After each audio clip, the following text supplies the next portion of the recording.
buenos días, gracias por acompañarnos este sábado 20 de septiembre ya, Pepe, ya estamos en la recta final del mes de septiembre.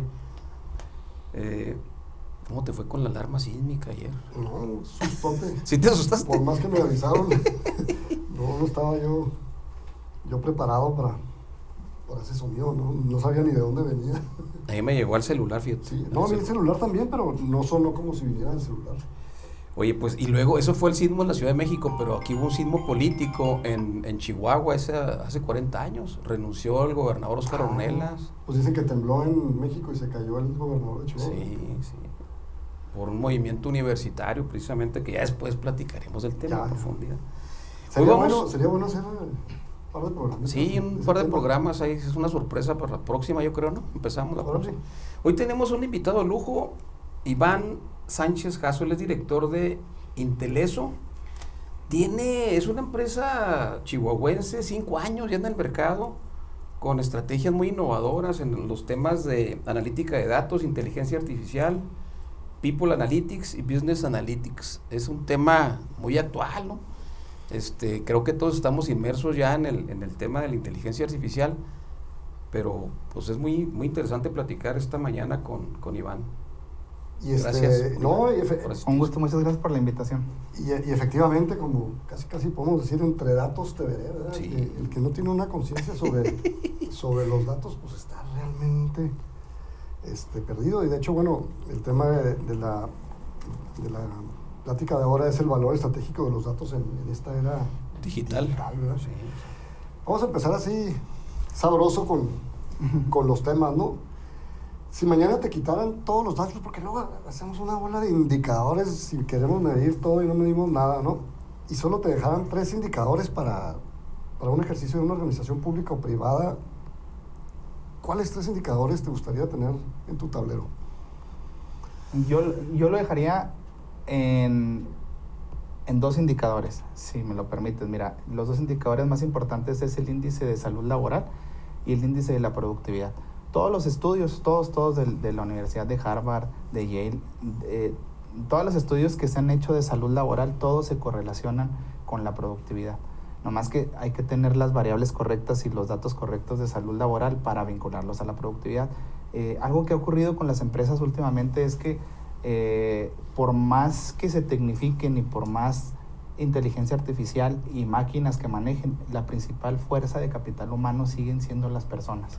Es por eso que yo lo dejaría en el índice de la salud laboral y el índice de la productividad. ¿Y cómo se cruzan? Y abajo hay indicadores estratégicos, ¿verdad? Abajo de los o sea, que integras las variables. Lo que pasa es que los vemos aislados, pero hay forma de sumarlos y de correlacionarlos. ¿Alguna empresa transnacional importante que se enfoque primordialmente en esos 2 indicadores?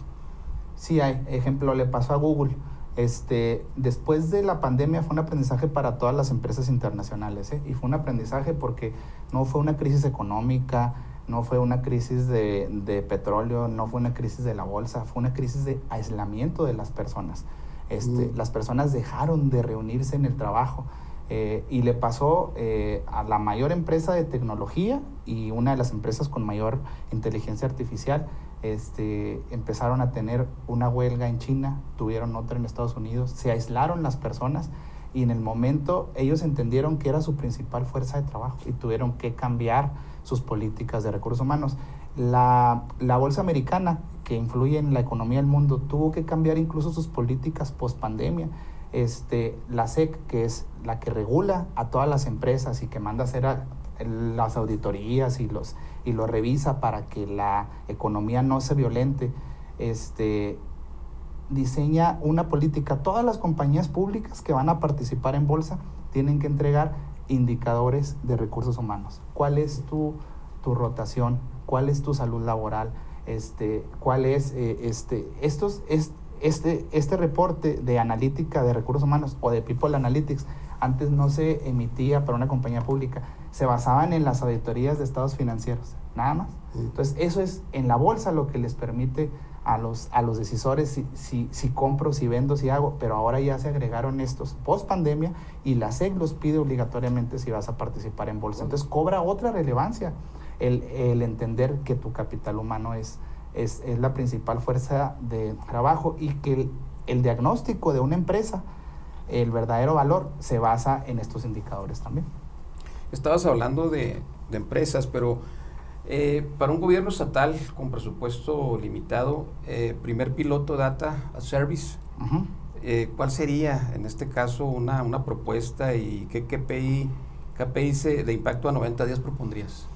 Exacto. Mira, ¿Los gobiernos cómo están? ¿Si están entrando a esta modernidad o están muy rezagados?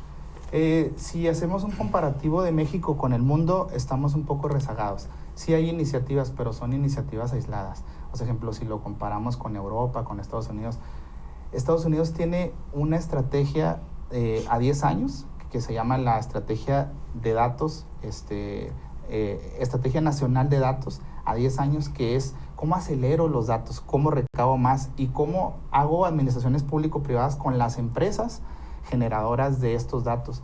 Lo que nos falta a nosotros. Están haciendo un megacentro de datos, están colaborando con otros países. Europa tiene un Open Data donde los ciudadanos suben todos sus datos, tienen una nube que los analizan, sacan productos de salud, sacan productos de movilidad, sacan productos. Es bien interesante para el desarrollo, ¿verdad? Al final del día. Contestando a la pregunta, yo creo que los gobiernos estatales no están aprovechando todos los datos. Ejemplo, te voy a hacer un comparativo. Estados Unidos planteó una iniciativa en el 2021 de el Citizen Experience, o la experiencia del ciudadano. Entonces, analizaron desde que nace una persona hasta que se muere, cómo vamos a mejorar la experiencia del ciudadano, cómo con todos los datos, cómo mejoramos para que saque su acta de nacimiento, cómo lo digitalizamos, cómo le mejoramos los tiempos, los errores, cómo lo desburocratizamos, o sea, toda esta parte, y les ha sido muy eficiente en tema electoral, incluso en las elecciones. ¿Y cómo le hago para no pedirle lo que ya tengo? Va uno aquí a hacer un trámite en el gobierno del estado y te piden tu acta de nacimiento que ya tienen, ¿verdad? Y cosas así que ya te pidieron en otras ocasiones, ¿verdad? Yo creo que en México hay una debilidad de los procesos y el manejo de la información, porque no hay una continuidad de las administraciones, tanto en los municipios como en los estados, unos que duran los 3 años, otros que duran los 6, pero cada administración vuelven a comenzar. Ejemplo, a nosotros nos tocó desde la firma de Deloitte, a mí me tocó ser el gerente a nivel nacional de consultoría, el único municipio evaluado y acreditado por una metodología del Banco Mundial, que al final del día son datos, es el municipio de Chihuahua. El municipio de San Pedro casi lo terminamos, los dos a mí me tocó ser el gerente. Al final del día es entender todos los hilos de datos que tiene un gobierno y empezar a hacer unas evaluaciones en donde los comparas y los vas calificando con evidencia de los procesos y de los sistemas. A esto se le llama el sistema de gestión de finanzas públicas. Actualmente, contestando a tu pregunta, es bien importante para los gobiernos tener sus datos ordenados o integrados, porque desde el 2012 cambian las reglas del juego de la cooperación internacional. Estas evaluaciones o metodologías se utilizan para aparecer en un benchmarking de las mejores prácticas internacionales de gobiernos subnacionales, para poder acceder a fondos perdidos, a recursos y todo. Si no tienes ordenados tus datos y tus fuentes de información del sistema de gestión de finanzas públicas, no tienes carta de presentación para que puedas acceder a otros recursos y a otras convocatorias internacionales. Comentaba anteriormente con Pepe un ejemplo de La Paz, Bolivia. La Paz hizo una evaluación del gobierno subnacional de La Paz, que es más chico que Chihuahua, que fue una investigación que nosotros hicimos. Ordenaron todas sus fuentes de información, ordenaron sus datos, se acreditan por el Banco Mundial. Año 2014, 2015, inicios del 15, y del 2015 al 2019 bajaron aproximadamente $1,000 millones en proyectos. Esto es importante, hicieron muchos proyectos, pero al final del día es ordenar su estructura de información. Oye, 98% de los datos se mueren, desaparecen por año. ¿A dónde se van y qué tanto se pierde? ¿Qué efectos tiene esto en la productividad de las empresas o de los gobiernos? Esa es una de las debilidades. Mira, te voy a dar un dato. En el 2023 fue el boom de la información. En el 2023 se generan aproximadamente 120 zettabytes Un zettabyte en la medición de los datos es 1 billón de gigabytes. Conocemos las memorias de 1 giga nosotros, ¿verdad? Bueno, o sea, 1,000 millones de gigabytes. Sí, 120 zettabytes, estamos hablando de 120 billones de datos que se generaron, ¿verdad? Entonces es bien importante entender que antes no se medía, antes no contábamos con los smartwatch, con los smartphones, con la bocina de Amazon, no contábamos con los datos que genera una computadora, no contábamos con los datos que genera un Facebook, que genera los pasitos de Google, los pasitos de Google, y me puedo seguir, ¿verdad? Con los datos de las cámaras. Hay muchos temas, pero en el 2023 se generó, o sea, en los últimos 3 años se ha generado el 90% de la información de la raza humana, por así decirlo, de la historia de los datos. El 90% se ha generado en los últimos 3 años. En el 2023, 120 zettabytes. Y vamos a cerrar, conforme a las estimaciones, el 2025 con 181 zettabytes que se van a generar de información. Y el dato más relevante de todo esto no es la monstruosidad de información o de datos que se están generando, es que solamente el 2% de los 120 que se generaron en el 23, o sea, el 2% se conserva o se retiene para el año entrante. Todo lo demás se borra. Lo que pasó en cámaras, lo que pasó en redes sociales, lo que pasó en esto. Entonces, todas las organizaciones públicas o privadas están desperdiciando el 98% porque tiene su procedimiento los datos. Tienes que, lo primero es que lo recabes, y luego lo segundo es que lo limpies o lo ajustes, porque no todos los datos son útiles, y luego que hagas una arquitectura de cómo los vas a recabar o integrar, y luego ya sigue una política de retención del dato, y luego ya sigue algunos estándares de administración de estos datos de calidad, como hay algunas políticas internacionales de integridad de los mismos datos. Se definen, y luego ya al último los sistemas para poder hacer una mejor administración de los datos. Entonces, hay que aprovechar ese 98%. Muchísimo, ¿no? Muchísima información.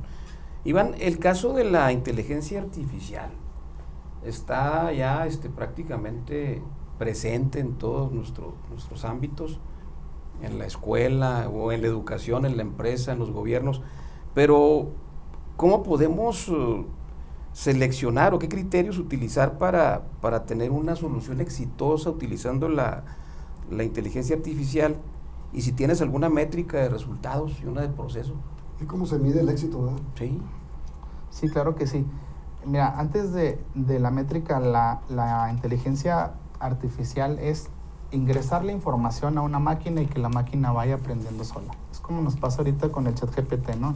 Y lo empiezas Pepe ya hace llorar el ChatGPT. Sí, me imagino, ¿verdad? Hay personas que ya lo hacen llorar, ¿verdad? No, es importante, todos los datos que le ingresamos a la inteligencia artificial van escalando y va aprendiendo la máquina, pero si los datos son erróneos, ejemplo, yo les daba en un análisis que nosotros hicimos también de seguridad pública aquí en el estado, les dábamos alguna información, y en la inteligencia artificial les decíamos, ejemplo, si no se mide el margen de error humano, esa es una de las métricas principales, o si no se calcula el retorno de la inversión de un proyecto de pasar de muchos sistemas a uno, luego no puedes entender en dónde vas a tener que hacer ajustes en el ingreso de la información a las máquinas. Puedes tener la mejor infraestructura tecnológica, pero los datos que le vas a ingresar tienen que estar muy cuidados, si no la máquina va aprendiendo erróneamente. Si tú tienes algunos sistemas como las cámaras que se cuentan actualmente,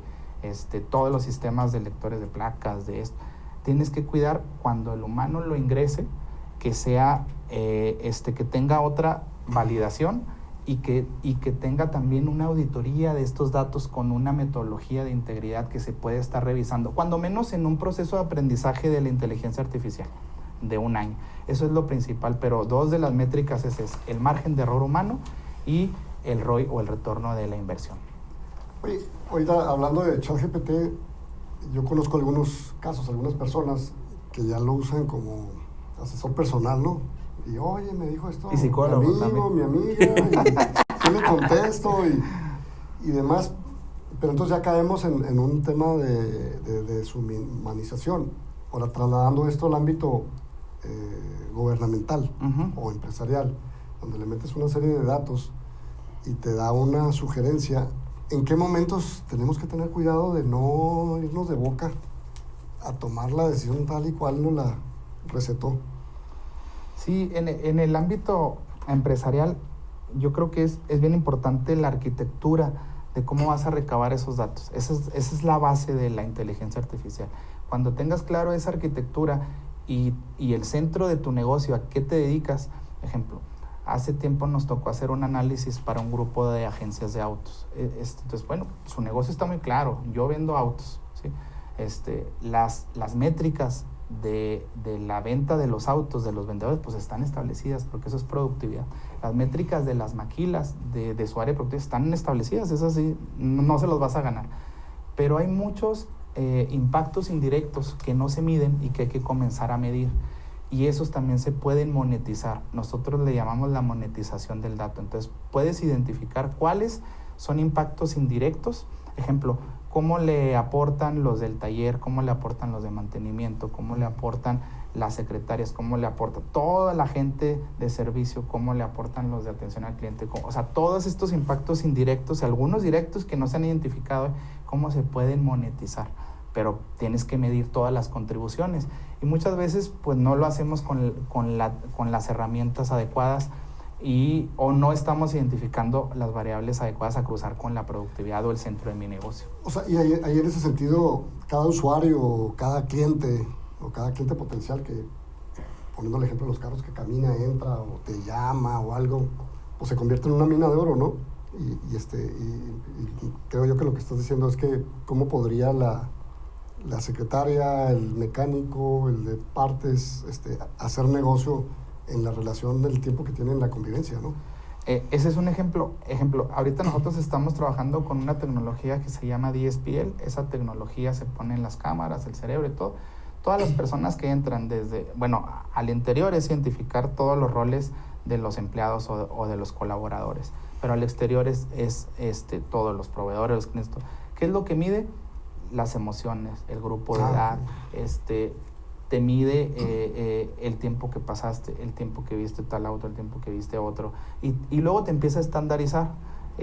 Las personas entre esta edad, las mujeres, los hombres, tal, compran más este tipo de vehículos, estos compran más esto les interesa más, a estos los puede convencer un vendedor así, a estos los puede convencer una vendedora así. Cuando camina 10 metros le puedes hacer, como ya tienes un algoritmo que la inteligencia artificial te dio con tu histórico y con lo que va a predecir, porque la analítica de datos tiene una escalera. Lo primero es empezar a describir lo que ya pasó, y eso es lo que le ingresas. Aprende cómo nos hemos comportado, ¿no? En los últimos 2, 3, 4, 5 años. Aprende, ya aprendiste. Y hay que mejorarlo. Y luego, de aquí para adelante, empieza a predecir. Pero para eso hay que hacer una arquitectura, hay que controlar las variables, hay que ponerle estándares, hay que dirigir bien la inteligencia. Y luego ya empieza a prescribir. Vamos a controlar las variables.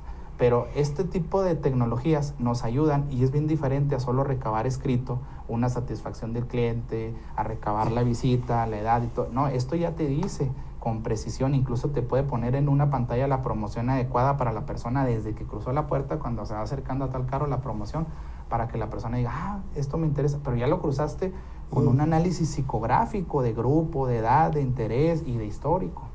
Y empiezas a predecir las variables. Oye, Pepe, pues hay que invitarlo para las campañas electorales. Sí. Del 27.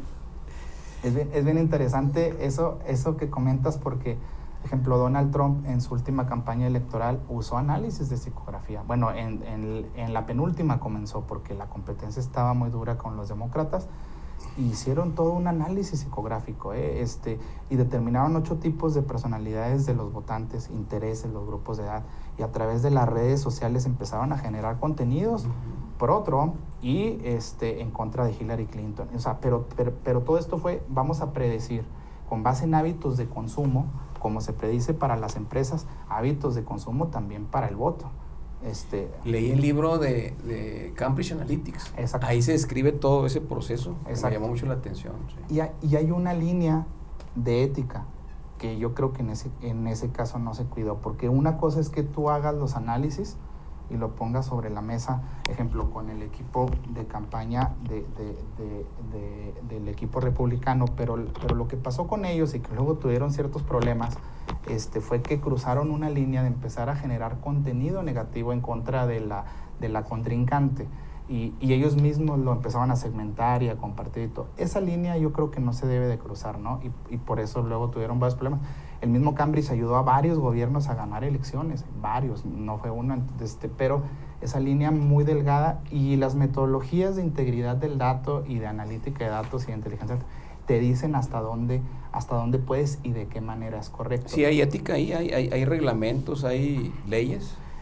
En México hay iniciativas solamente, todavía no tenemos. Por ejemplo, en Europa existe la GDPR, que es una ley de integridad y manejo de los datos, donde ya tienen mucha, yo creo que es la reglamentación más avanzada actualmente del mundo. Incluso ya manejan ellos la transferencia de datos internacionales, manejan algunos reglamentos para la retención de los datos, manejan reglamentos para la caducidad de los mismos datos, cuando los tienen que eliminar, para los datos personales, cómo se tienen que manejar, y muchas otras cosas que ejemplo, aquí nos hacen falta. Pero en esos mismos huecos que se encuentran en las reglamentaciones, pues ellos jugaron al límite, ¿verdad? Uh-huh. A raíz de ahí tuvieron que cambiar la reglamentación americana también, y ahora está un poquito más avanzada.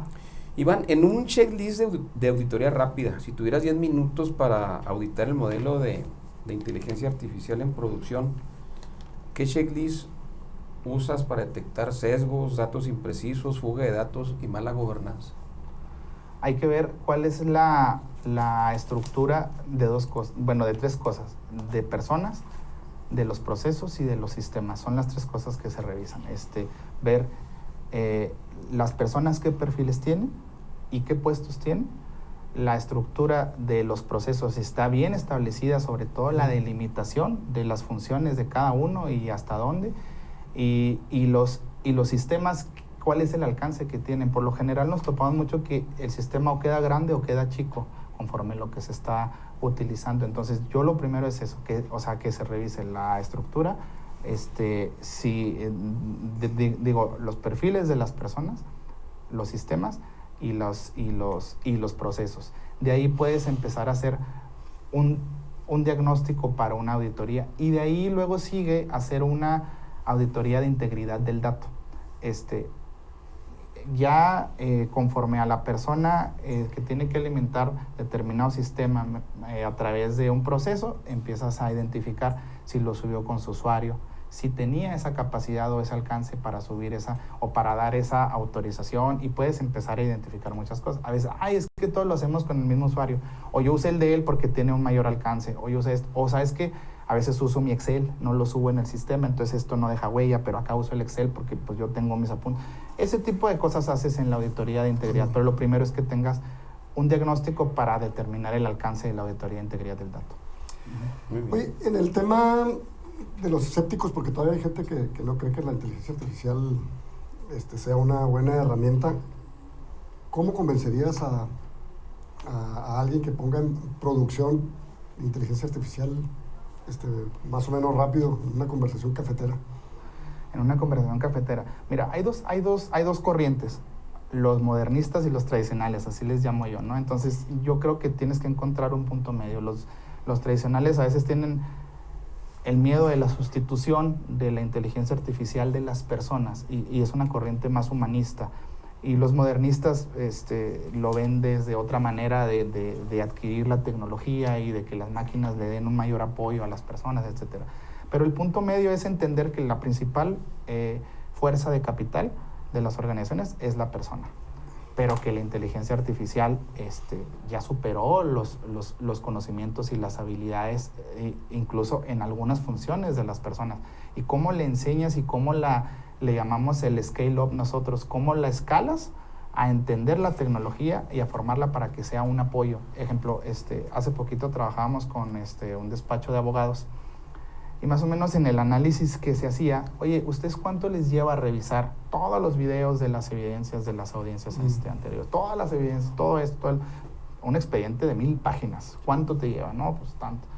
Ok, entonces puedes hacer un Custom GPT, que es una adaptación de la misma OpenIA o incluso se puede hacer una adaptada a tu empresa por tema de seguridad de información y protección del dato y los personales sobre todo. Pero a lo que voy es que lo puedes hacer, ingresas toda esta información y le vas enseñando a la IA, pero hay que entrenarla. El Custom GPT no es el chat GPT que conocemos, no es adaptado nada más para solucionarte este caso en particular. Y hay que entrenarla, y hay que hacer pruebas, y hay que programar, y hay que meterlo. O sea, hasta el hecho de que le vas ingresando toda la información y sobre esta base de información, quiero este análisis en particular. Y te lo debe dar. Es una ayuda. Al último, el abogado es el que va a tener el criterio y es el que va a litigar y es el que va a solucionar. Pero en el análisis que hicimos, les quitabas, les reducías o les eficientabas 50 horas de trabajo de análisis de documentación de un expediente de 1000 páginas. Más o menos. Es un montón. Sí, un montón. sí. Ahora, en el caso de los resultados, si solo pudieras atacar uno o dos problemas de calidad en servicio a público, a ciudadanos, ¿cuál escogerías? Hablando de Chihuahua, capital, ¿no? Tenemos muchísimos problemas, pero ¿cuál escogerías y por qué? Si solo se pudiera atacar uno. Híjole, es que hay muchos temas, pero yo creo que hay que identificar las necesidades de los ciudadanos primero. Porque hay dos tipos de necesidades, las sentidas y las reales. Y muchas veces la misma politización de algunos temas, la sentida te la revoluciona, pero no sabes si verdaderamente es la real. Y puede ser por un tema de politización. Entonces, sí, a mí sí me gustaría partir de un verdadero diagnóstico de cuál es la necesidad real por zona, por sector, entonces... movilidad, por ejemplo. O resolver el problema de escuchar de los gobiernos, de esa cierta manera. Hacer una estructura adecuada para poder entender al usuario. Pudiera ser, porque, mira... Pero algo real, la movilidad, o el transporte ya más preciso, o la vialidad, Pudiera ser. Mira, en el caso de la movilidad, ejemplo, si yo lo comparo con lo que están haciendo los europeos, pues ellos tienen una nube en donde les mandan toda la siniestralidad, las aseguradoras emiten muchos datos para las direcciones de movilidad de todos los países. Entonces ellos, con todos estos datos, empiezan a predecir el comportamiento, pero sobre todo empiezan a mitigar y a prevenir, que es algo que no se hace aquí. Necesitamos empezar a prevenir y eso solo se logra con los datos exactos de cuáles son los índices de la siniestralidad para entender las causas de las problemáticas y sobre todo que participen todos los actores involucrados, las aseguradoras, los ciudadanos, los agentes, todos los que están alrededor de la movilidad, y vamos a poder entender. El problema de la administración pública es que el recurso no es finito y que tienes que hacer las priorizaciones, pero para priorizar ese recurso humano, material y financiero, o sea, que tu capacidad de instalar alcance para a lo mejor todos los problemas, o que cuando menos atiendas las más urgentes o prioritarias en ese momento, necesitas entender los datos y las causas exactas. Oye, datos abiertos, ¿qué debería un gobierno tener? Porque, y no hablo de que la información esté disponible, sino más bien que la información pueda ser extraíble y manipulada por el usuario. ¿Qué oportunidades ves ahí en un gobierno estatal? Hay bastantes. Mira, hay una reglamentación que nos hace falta, que se queda corta en cuanto a datos abiertos, los formatos, la complementariedad de los sistemas que sean compatibles y que sean transversales. Esa es otra parte que tampoco tenemos, son silos de datos en cada dependencia. Por eso vas a una dependencia y luego un dato y luego en el otro dato, y bueno, es bien importante. Cada dependencia tiene su silo de datos, pero a veces está aislado en un sector, pero no son complementarios. Entonces imagínate el del ciudadano, pues es otro dato aislado. Allá, ejemplo, algo que se está haciendo con los datos abiertos, algo que pasó, les platico un proyecto que participé de la firma Deloitte hace 6 años. Te da una herramienta donde tú participas como consultor en cualquier parte del mundo mientras estés en cierto nivel de la firma. Yo era gerente senior y eso me lo permitía. Esa herramienta Yammer, pues bueno, entras a un proyecto, y en Londres estaban haciendo un análisis de seguridad pública. ¿Por qué? Porque en los últimos años había incrementado la inseguridad y había incrementado la percepción de inseguridad de los ciudadanos, las dos cosas. Entonces, incrementa y contratan a Deloitte, les hace algunos análisis Y en esos análisis empiezan a surgir algunos datos transversales. Ejemplo, ellos identifican que junto con la inseguridad y la percepción se complementaba o se correlacionaba también los temas de la educación básica. Se complementaba que había parques que no tenían las luminarias, se complementaba que eran los jóvenes y que había aumentado en un 80% el uso de las redes sociales y los dispositivos móviles, y que se correlacionaba también con el retraso o falta de pagos de catastro y de otros temas. Entonces, con toda esta información ellos analizan, identifican las causas y sacan una aplicación. Esta aplicación les daba a los ciudadanos la posibilidad de denunciar a alguien como un tipo Facebook, pero, mira, pues aquí está, Iván cometió un delito, lo voy a denunciar. Pero también aprendieron de que, pues no hay confianza con las autoridades. Entonces tuvieron que trabajar el tema de, oye, ¿lo puedes hacer anónimo? O sea, fue un proceso de 2 años. Lo puedes hacer anónimo y luego, ya que confiaron, y si lo haces, te hago un descuento en tus multas de vialidad, en catastro, en en el otro. Entonces, ¿algún beneficio? Algún beneficio. Pues anónimo. Tomaron confianza en que pues, sí empiezan a arrestar a los delincuentes, operaba para eso, no les pasaba nada a ellos, que es uno de los temas de la confianza ciudadana. Y luego ya lo fueron haciendo abiertamente, con un dato abierto, con un formato, ponerle mi nombre. Y ya esa aplicación fue exitosísima, les ayudó a reducir la inseguridad en un 40% en 2 años. Pero tiene su procedimiento. O sea, si no hubieran entendido cada una de las variables transversales, y no era un tema nada más de seguridad, era un tema de varios que tuvieron que... Transversal. Así es. Pepe, estamos llegando al final del programa, se fue rápido, 30 minutos. Muchos datos. Finalmente, la información pues es fundamental para la toma de decisiones y más que nada para generarse uno las preguntas adecuadas y planear y estrategizar, ¿verdad? ¿No? Muy interesante el tema de esta presentación. Iván Sánchez Jasso, de Inteleso, ¿algún mensaje final a la audiencia?